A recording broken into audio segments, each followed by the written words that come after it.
সুপ্রিয় দর্শক মণ্ডলী, আসসালামু আলাইকুম।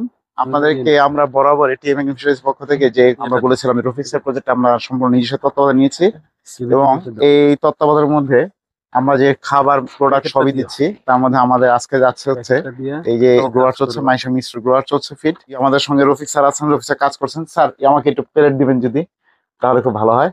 যে দেখেন মাছের সকালবেলা খাবারটা এই ডোবা খাবার দিয়ে চালানো হচ্ছে এবং সকালবেলা এটা দেওয়ার কারণ হচ্ছে এই খাবারটা যদি এক্সট্রা হিসেবে থেকেও যায় এর মধ্যে থেকে প্রচুর পরিমাণে প্রোবায়োটিক দেওয়া আছে, এনজাইম, লিভার টনিক এবং মাল্টিভিটামিন দেওয়া আছে।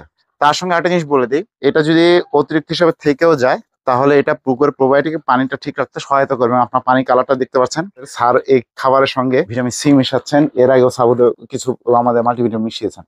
তো স্যার আপনার সঙ্গে একটু যদি কথা বলতে পারি স্যার। হ্যাঁ, ঠিক আছে, বলা যাবে। স্যার কেমন আছেন স্যার? আছি আলহামদুলিল্লাহ, ভালো আছি। আপনি ভালো আছেন? জি স্যার আলহামদুলিল্লাহ। স্যার খাবারটা দিচ্ছেন, জি। আপনি কি কি মিক্স করে দিলেন স্যার? এখানে আগে মিক্স করেছিলাম সুপার জাইম, জি স্যার, রোড মাস্টার সহ আরো কিছু উপাদান ছিল। আর এখন এটাতে যে ভাতের সঙ্গে দেওয়ার পরে এখন ডুবন্ত যে ফিড আছে এর সঙ্গে সিভিটটা মিশালাম। আচ্ছা। তো আপনি স্যার ট্রেতে খাবার দিচ্ছেন এবং সকালবেলা দিচ্ছেন। জি। এবং আমরা তো একটু দেরি হয়ে গেছে, আজকে একটু দেরি হয়ে গেছে।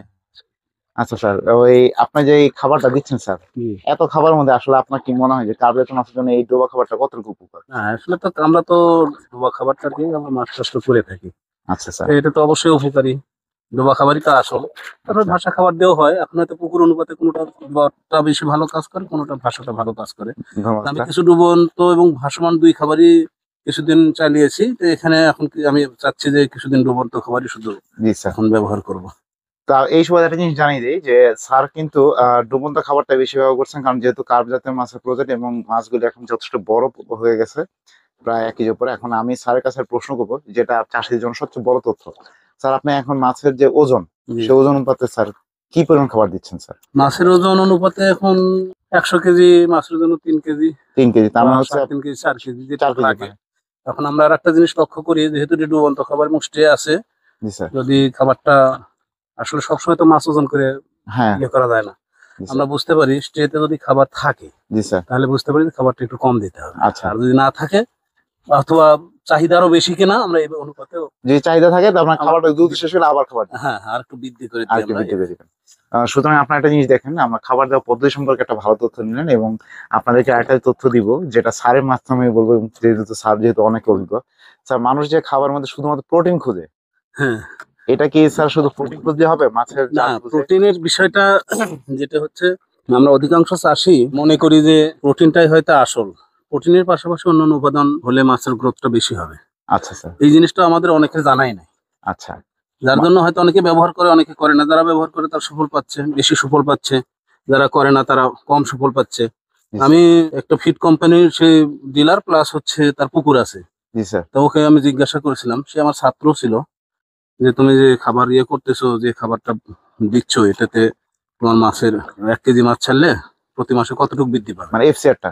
হ্যাঁ, এফসিআরটা। তখন সে যেটা বলছে, জি স্যার। সে বলছে যে আমার চাষিরা কেউ প্রতি মাসে 300 গ্রাম 1 কেজির থেকে বৃদ্ধি, কেউ 350 গ্রাম 250 গ্রাম এরকম পায়। তবে উনি নিজে বলছে যে আমি অতটুকু পাইনি, আমি একটু কম পেয়ে গেছি। আচ্ছা স্যার। এরকম স্যার তার মানে শুধুমাত্র প্রোটিন দেখলে হবে না, একটা খাবারের মধ্যে আপনাকে সবচেয়ে বড় জিনিস যেটা, যেহেতু সম্পূরক খাদ্য, আপনাকে খাবারটা ব্যালেন্স করে সুষম খাদ্য। শুধুমাত্র প্রোটিন এটা হচ্ছে ম্যাক্রো মৌলগুলোর মধ্যে একটা, আর বাকি দুটো থেকে যায় সেটা হচ্ছে কার্বোহাইড্রেট এবং ওটা কি করবা? লিপিড।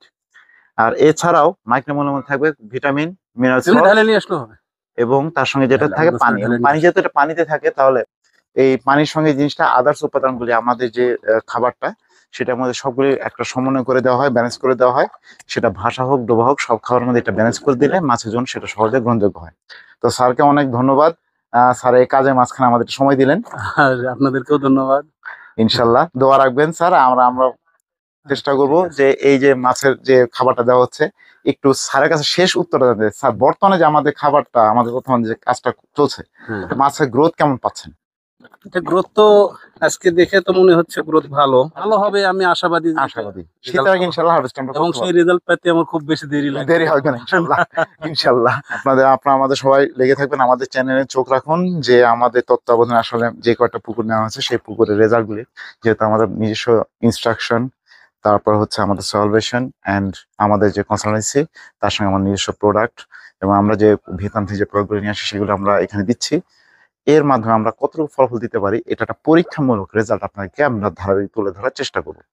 তো সেই পর্যন্ত সবাই ভালো থাকুন, সুস্থ থাকুন এবং নিরাপদ খাদ্যের জন্য আমাদের সঙ্গে যোগাযোগ রাখুন।